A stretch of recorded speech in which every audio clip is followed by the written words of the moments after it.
We continue now at the top of Daf Kufayin Gimel Amid Beis in Meseches Bava Basra. This is Bava Basra Daf 173b. On the previous Amid, the Mishnah said that if there's a guarantor for a loan, you don't go to the guarantor, to the Arev first. When collecting, you have to go to the Lova first. You have to go to the borrower first. And the Mishnah continues, Vim Amar Lo, and if he says to him, Al Menashe Ephra Mimisha Erza, that it's on the condition that I collect from whoever I want, then Yifra Min Ha'arev, then he is able to collect from the guarantor. And the Mishnah continues, Rabban Shimon ben Gamliel Lomer, Rabban Shimon ben Gamliel says, if the borrower has property, so then bein kach uvein kach lo yifra min arev. Then it doesn't matter, even if they make this stipulation, he cannot collect from the guarantor first. He goes to the lova first because the lova has property. V'chein hay Rabban Shimon ben Gamliel Lomer, and similarly, Rabban Shimon ben Gamliel would say, ha'arev li'isha b'chsubasa. Let's say you have a guarantor for a woman in terms of her ksuba, meaning this person instead of the husband is going to pay off the ksuba. And then the husband is divorcing the wife, and now the guarantor is going to pay her the ksuba. So then the husband has to take a neder not to derive any benefit from his wife, and the idea is that he's not going to go ahead and remarry his wife. And what's the reason? Because shema yasu kinunya al nechasim, because maybe the husband and wife, what they're doing is they're in cahoots together in order to get this property from the guarantor. Al nechasim shel zan, the property of this individual, of this guarantor, v'yachzer es ishto, and he's just going to go ahead and remarry his wife. This was just a way of getting this Arev's property, and that's why in such a situation he has to take a neder that he's not going to get any benefit from his wife, meaning to say he won't go ahead and remarry. And the Rashbam explains, Ha'arev li'isha b'chsubasa ve'ein lebal nechasim. Again, the case over here is you have a guarantor for the ksuba and the husband has no property. V'hayabala megarsha, now the husband's divorcing her, v'tzarech ha'arev lefarak ksubasa mikiso, and so now the guarantor has to pay the ksuba. Yadireno habal hanoa al das rabim, so the husband, he has to take a neder, and it has to be al das rabim, on the knowledge of the public, this neder that he's taking not to get hana from her, that's a neder she'ein lo hafar, that's a kind of a neder that cannot be annulled. Shelo yuchal lahachzir, this is in order to prevent him from remarrying her. Because we're concerned maybe that's his plan, to remarry her. Then he'll get the ksuba after she's gotten the ksuba from the guarantor.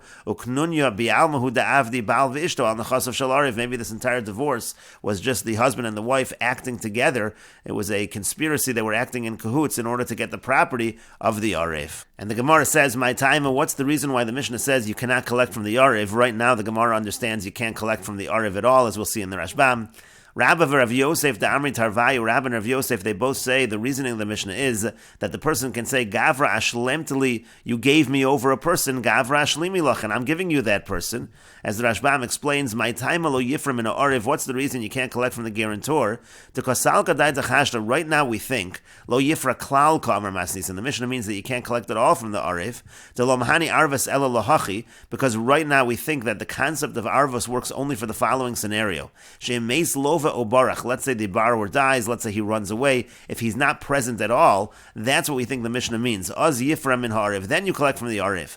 Achim halova b'fanenu, but if the borrower is in front of us, b'shasha tovei malves chovo, at the time that the lender is claiming his debt, kevan she'amido arev lelova b'fanenu pater, as long as the guarantor was able to bring the lova in front of us, that exempts the arev. That's what we think right now, and that's why the Gemara explained gavra ashlemtli, which means hifgadetani halova almanas, the lova appointed me, so to speak, on the condition she'im yamu so yivrach, that if he dies or he runs away, she'efra mamoni, that then I'm going to pay from my money. V'harei machziru lach, and now what am I doing? Now I'm bringing the lova to you. V'titzbe'enu bedin v'ani pater, therefore you should claim from him, and then I'll be pater. That's right now the understanding. That's what it means. Gavra shlemtli, you made me as the person to be in his place, and now I'm bringing him, so therefore there's no responsibility for me to pay. And the Gemara continues, Maskefla Rav Nachman. Rav Nachman asks on this explanation, Hai dina de parsoi, this is the law of the Persians, and the Rashbam explains, Maskefla Rav Nachman, Hai dina de masnisen. Rav Nachman asks, if this is the law of the Mishnah, Shalo yifram in arev klum, that you never pay from that you never collect from the arev,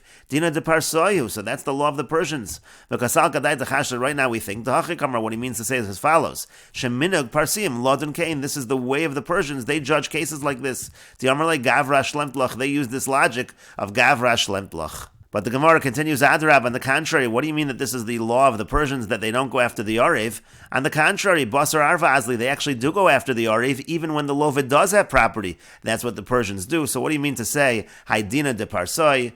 And the Gemara continues, Ella rather, Beidina de Parsoi de lo Yahavi Taima limilsai. What we mean to say is that this is like the court of the Persians, that they don't give good reasons for their rulings, and this reason that you're giving, that you don't go after the Arev because he brought the Lov in front of us, that is not a good reason.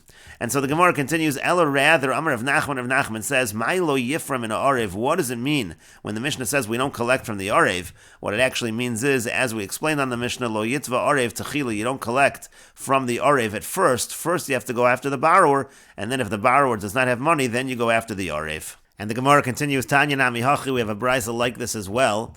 Hamalves Chaveru al Yedei Arev, if somebody lends to his friend and there's a guarantor, Lo Yitva Arev Techila, the person should not claim from the guarantor at first. V'yamamar, but if he says, Al Menashe Ephraim Imisha Erza, that it's on condition that I can collect from whoever I want, so Yitva Arev Techila, so then he is able to collect from the Arev first.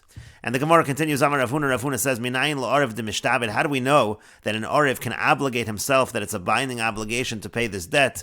T'chsiv, as it's written in the pasuk, Anochi ervenu miyadi tevakshenu. This is what Yehuda says by the episode with Binyamin. He says, I'm going to be the arev. You see the concept of becoming an arev. And the Gemara continues, Maskefla Rav Chisda asks on this, Ha-kablonis, that actually was an example of kablonis. Kablonis is a higher level of arev. It's a higher level of arvus, which will be discussed further on in the Gemara. But the Gemara brings evidence for this t'chsiv because it's also written in that parsha. This is what Ruvain said. Ruvain said, Tano so al yodi vani ashivenu. Again, the idea is that they're telling Yaakov that we're going to take responsibility for Binyamin. And so again, the idea is that the language of Tana is that higher level of arvus, what we call kablonis.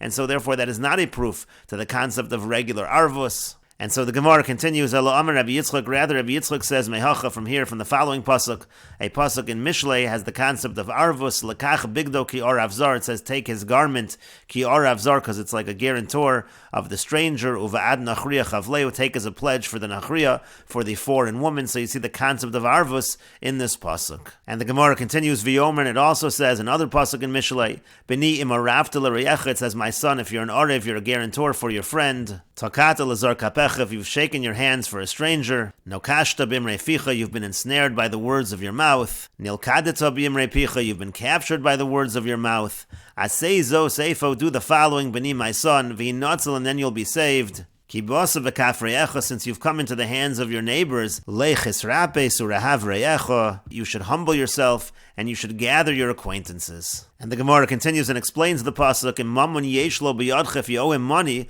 hater lo pisas yad, so open up your hands, pay him the money. V'im lav, and if not, let's say you did something, you wronged him with words, so harbe olavreim, so bring a lot of your acquaintances, bring your friends to him, in order to humble yourself before him and get forgiveness.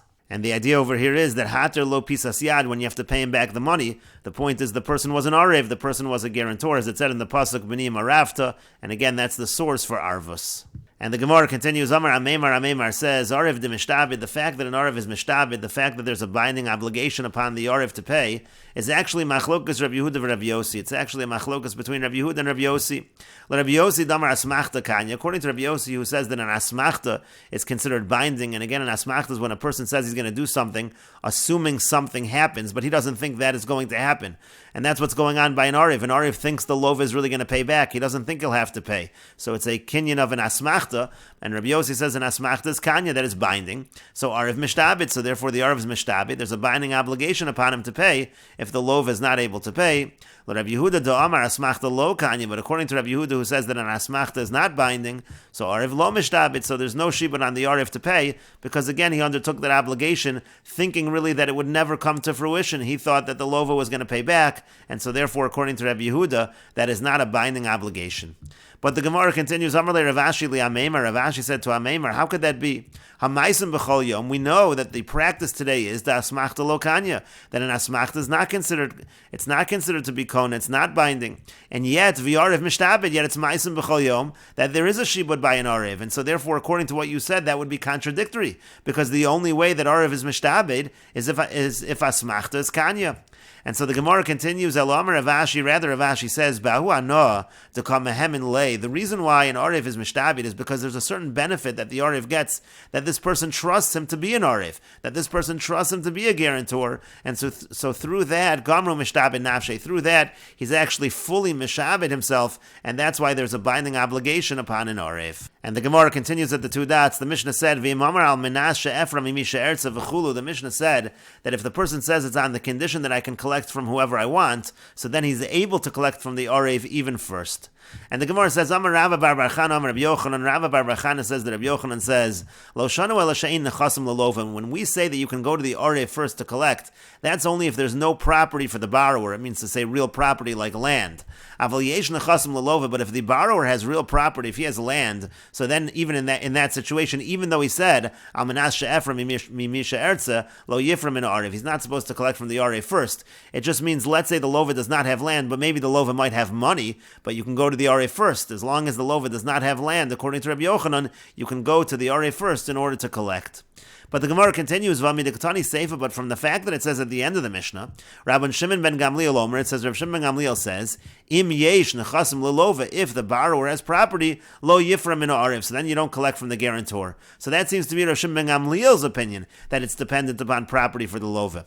Mechlal the Tanakama savar lo shno, it sounds like the Tanakama does not make a distinction. It sounds like the Tanakama says he can always go to the Arif first, even if the lova does have land. Lo shno hachi v'lo shno hachi, it doesn't matter if he has land or if he doesn't have land.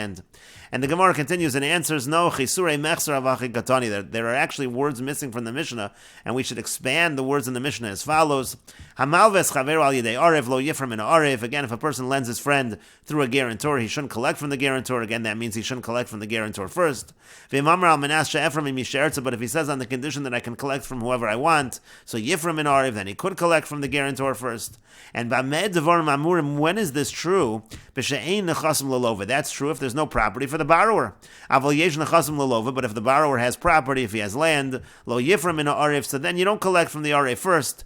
However, v'kavlan, the Mishnah then goes on to another case of a kavlan. A kavlan, again, is a higher level of a guarantor. Aval b'sheyesh nechasim lelova, even if there is property for the borrower, yifram in a kavlan, still you're able to collect from the kavlan first. And we will continue with this discussion in the next video on Daf Kuf Ayin Dalid Amid Aleph.